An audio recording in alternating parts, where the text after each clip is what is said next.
I was reading a story a couple of days ago on the BBC's website about a world record attempt taking banned drugs. And the swimmer in question is James Magnussen. He is an Australian swimmer. He's 32 years old, and he's coming out of retirement to compete in something called the Enhanced Games, where doping is allowed. He wants to try and swim faster than the current 50-meter freestyle record. And he is being paid $1 million, pass or fail, so fail or succeed. He's being paid $1 million, and he says, I'll juice to the gills, and I'll break the record in 6 months. That freestyle world record, 20.91, was set by a Brazilian swimmer, Cesar Cielo, 15 years ago. He was wearing a performance-enhancing non-textile swimsuit that was banned a few months later. The Enhanced Games, founded by an Australian businessman, Aaron D'Souza, last year, and it is planned at an undetermined time and as yet not announced venue to include athletics, swimming, weightlifting, gymnastic, and combat sports. And people can juice to the gills as much as they like. Dr. Ross Tucker, independent sports scientist. Ross, you and I have talked about, come on, let's allow doping. Everybody's doing it, so let's allow it. And you were very strongly against it then, and I presume, well, let me not presume, but are you still? Yes, John, especially in this, guys. These guys, the Enhanced Games folk, have taken it to the furthest possible extreme. If you read some of the material on their website, it's actually quite inflammatory and deliberately aggressive in the opposite direction of anti-doping. So I'm definitely against it there. I think when we've spoken in the past, we've both recognized that there is a philosophical argument against the way that anti-doping looks right now, because it's so cumbersome and clunky and awkward, and I think oftentimes catches innocent people who dope by accident. And I think they can certainly tidy that up. But I don't know that you would move the needle so far to the other side that you'd encourage doping to the gills. And okay, that's Magnussen's words, but they're doing the same thing. So I think in degrees of extremism, this is way out there. As Magnussen is quoted in this BBC story as saying, I know I'm free to take whatever performance-enhancing drugs I like, but I don't want to take any risks with my health. I thought it was an interesting concept from the first time I heard it. We're pretty aware as Olympians, particularly in Australia, that performance enhancements are going on in other countries, but it's not a level playing field internationally. I want to go to America. I want to get the right advice and take the right supplements. I'd like to document it through video form, show how it can be done safely, properly, and create an athlete we haven't seen before. Is that possible, do you think, to do it in the way that he says he's going to do it and still smash the 50-meter freestyle record? It's certainly possible. Whether it would be enough to get that world record, I'm less confident. In part because Magnussen is certainly the highest profile name who said he'll be involved in this. But he is 10 years on from his peak. You know, Magnussen was the silver medalist in London, which was 2012, and then he had a couple of good years after that. But by 2016, he was already dropping off that level. So that's 8 years since his last Olympics. I don't know that cautious doping is going to be enough to overcome 8 years of time plus retirement and, as you mentioned in your intro there, the swimsuit that was being worn when that record was set. If he went all in and doped to the gills, as he said, then maybe he could find 10%, 15% and do it. But I think the moment you talk like he's talking there, he's actually talking like an elite athlete in the current landscape, not an Enhanced Games athlete, because their premise is dope as much as you can.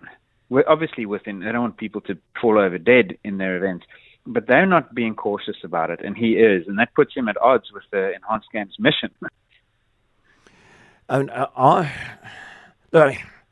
The lure of $1 million must be quite strong. I mean, I don't know how much money elite athletes 10 years past their elite prime are making, but I would imagine that $1 million would persuade one to do something like this. And if you look at the other athletes who are being talked about as potentially participating in the sports that are potentially going to be part of the Enhanced Games if and when they happen, I mean, are there any any elite athletes there or near elite athletes there?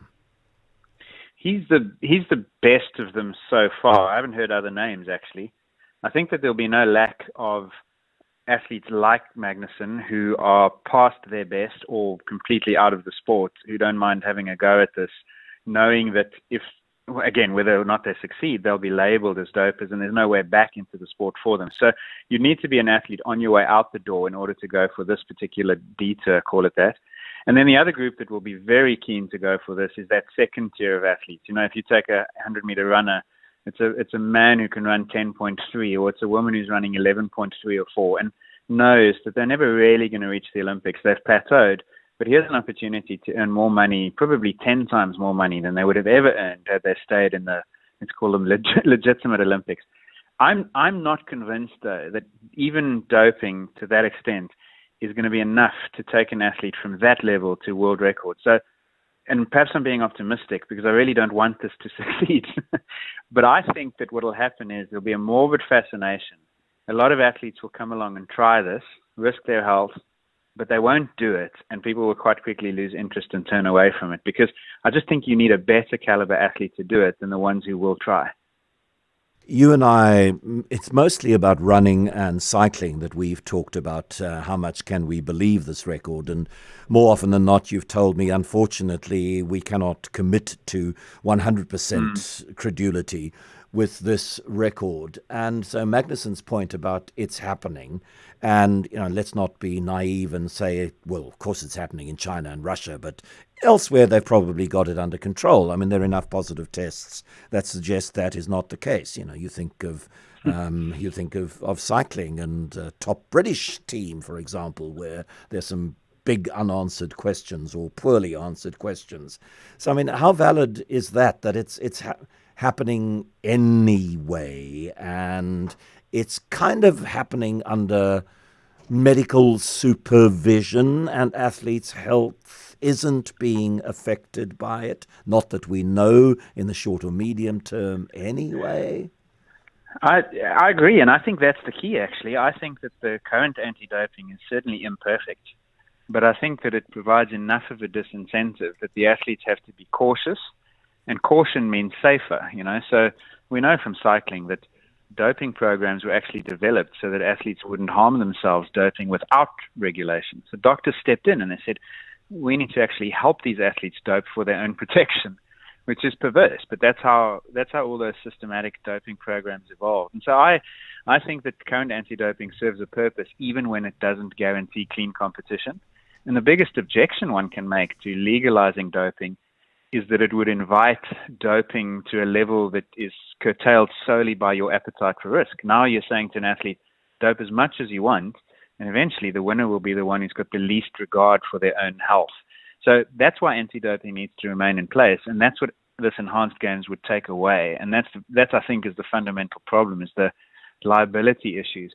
Who's going to coach an athlete? Who's going to be the doctor who gives these athletes the drugs that they want to compete in the enhanced games? It's an ethical and a legal minefield that I don't think has been considered properly yet. Thank you very much, as always, independent sports scientist Dr. Ross Tucker.